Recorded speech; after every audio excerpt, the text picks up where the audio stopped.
Hey, we're the Counsel of Casuals. I'm Russell. And I'm Will. And today we're actually going to go over one of my decks. Mine being Will because you can't see my face.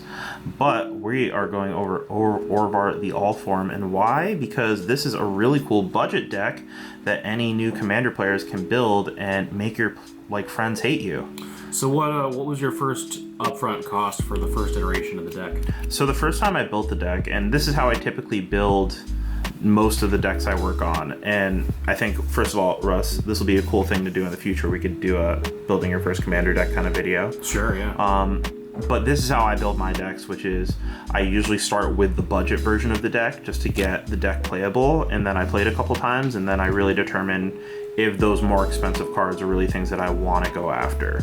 But Orvar is a really great example of a deck that you could build for, say, $50, and it will play like a more competitive deck, right? It won't be like your standard pre-constructed deck. You could pretty much play this in most game tables, and you will feel like you're playing Magic, which I think some of the pre-cons don't necessarily do for you, but that's what's cool about this deck. So if any of you guys haven't seen this card, I first discovered Orvar, I would say, just searching around online on EDH Rec for different mono-colored commanders. Of course, I'm sure some of the people watching this video are probably more familiar with Orvar from that episode of Game Nights, where sure, yeah, where Josh pretty much dominated with Orvar. And I think that being able to play this really cool deck on a budget is awesome. But let's go over it. So this is Orvar the All Form. He came out in Kaldheim. He's a legendary creature shapeshifter and a changeling. So whenever you cast an instant or sorcery spell, if it targets one or more other permanents you control, create a token that's a copy of one of those permanents. And when a spell or ability an opponent controls causes you to discard this card, create a token that's a copy of target permanent. So the second part of the spell isn't really what you're here for, but it's really the first part of the spell. Pretty much whenever you target anything using an instant or sorcery spell, if it targets one permanent, you will copy that permanent. Which is what this deck is all about, basically copying a whole bunch of stuff.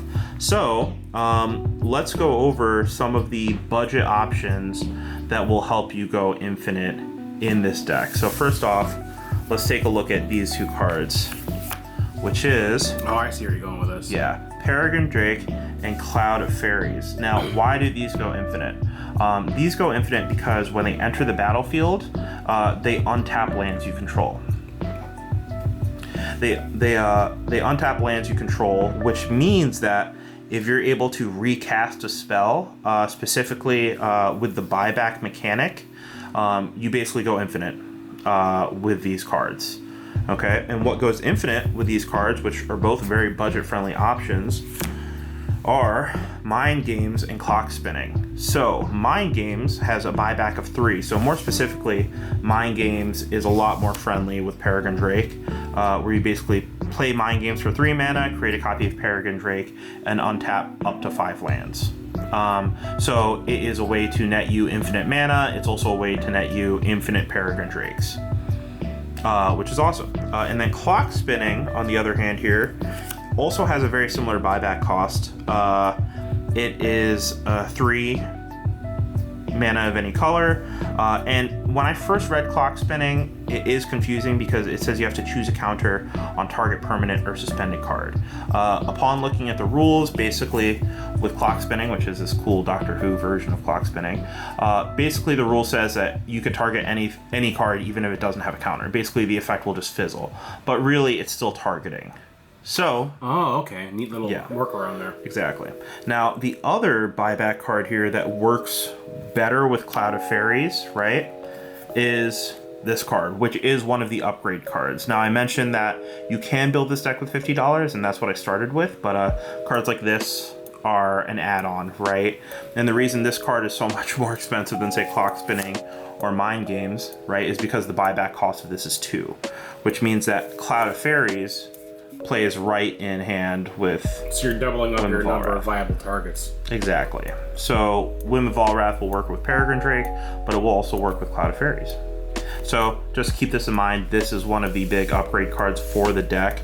And really, if you're playing this deck, you want to be drawing a ton of cards, copying different spells that let you draw cards. And one of those cards is actually probably the highlight of the deck, which is Wave Break Hippocamp. Now, whenever you cast your first spell during each opponent's turn, you draw a card.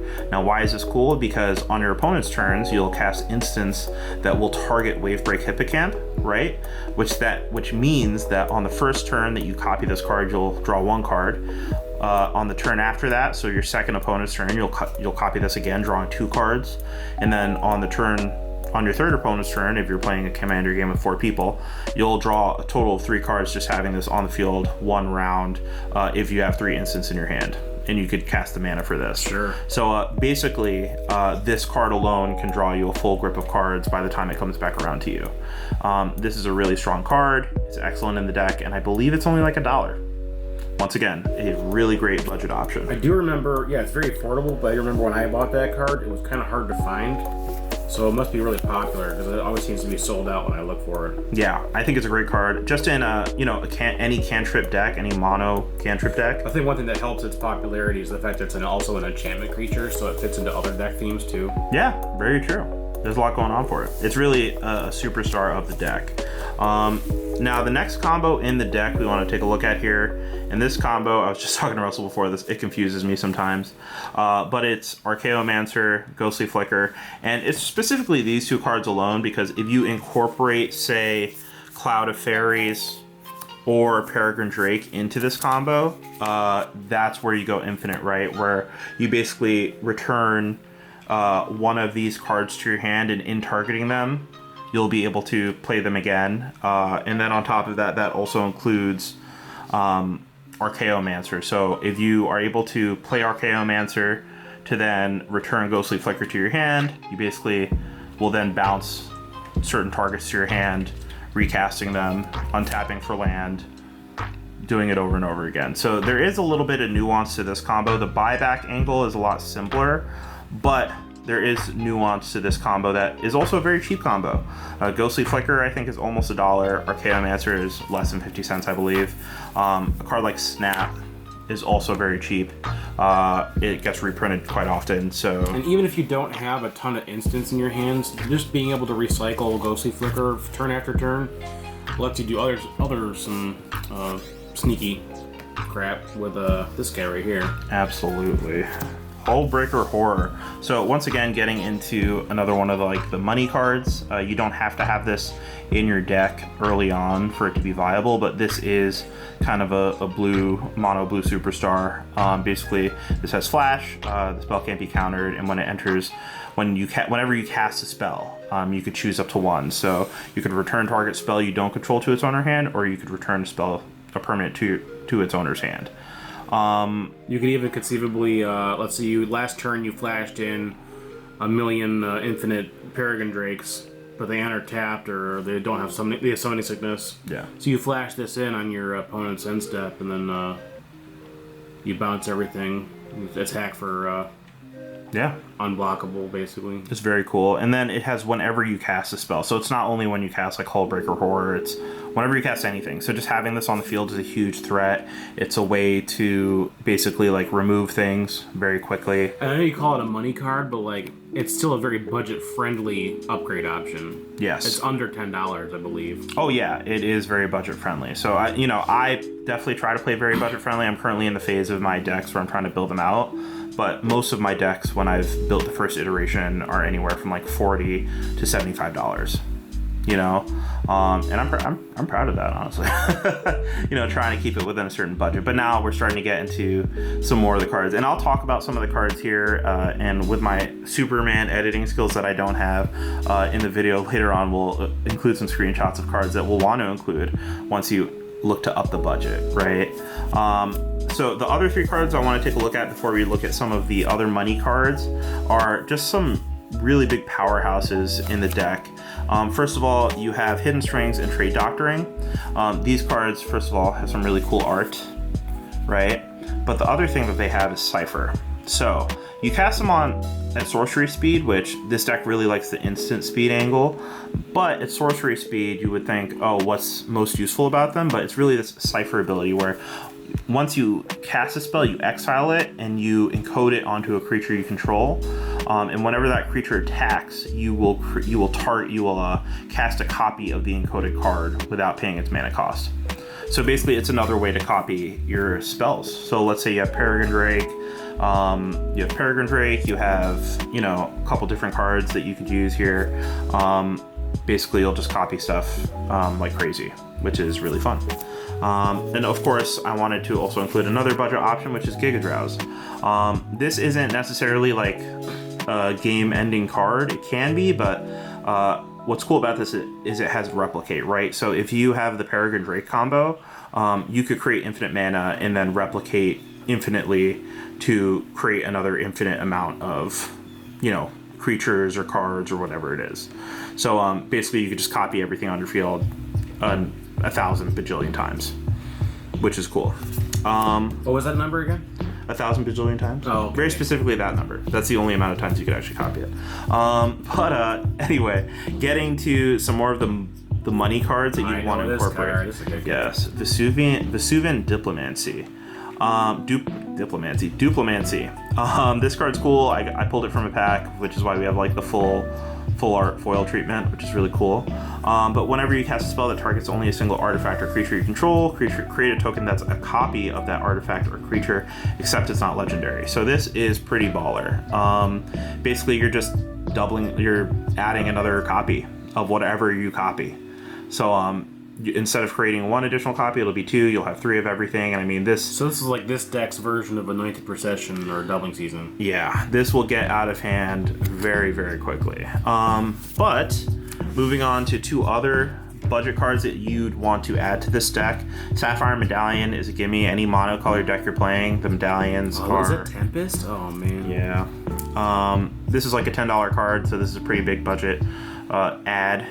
Those came down in price recently because Commander Masters. They did. They're still $10. They're still pretty expensive, yeah. But I heard a little rumor that Modern Horizons 3... I think I saw them in there, yeah. We're getting the medallions again. So that's actually some really great news. And then here, extra planar lands. Now, I do realize that this will not copy the land that you target because it's not an instant or sorcery. So that is one thing, but if you're playing any monocolor deck, this card is huge. Basically, like, the only deck you might not play this in is like a green deck, you know? It's a monocolor ramp card, though. It is. But like, this is great for mono black, mono white, mono red, mono blue, where you don't have as much ramp. I mean, this is perfect. I just pulled it from pack 2, so that's really fun. And also, the sleeves that we got for this deck are also really cool. They're almost on theme, even. They are almost on theme. And let us know if you want us to do like a pack comparison. You know, I know a lot of people don't buy the brushed art sleeves, but I personally like them. So yeah, we could do that in another video. I was looking at them. They only have the green and the blue ones, and I didn't want to buy the green ones. I didn't like the green ones, and I didn't want to buy the blue because you already had them. Well, they also have the Rick and Morty brushed art sleeves. So these are also brushed art. Oh, man. Of course they do. Yeah, super cool. So I have the Rick and I have the Morty sleeves, but I was actually thinking we could propose like doing a video just on like these kind of art sleeves and compare them with, say, like some of the matte sleeves. Do you think we should have a Rick and Morty themed deck? Possibly.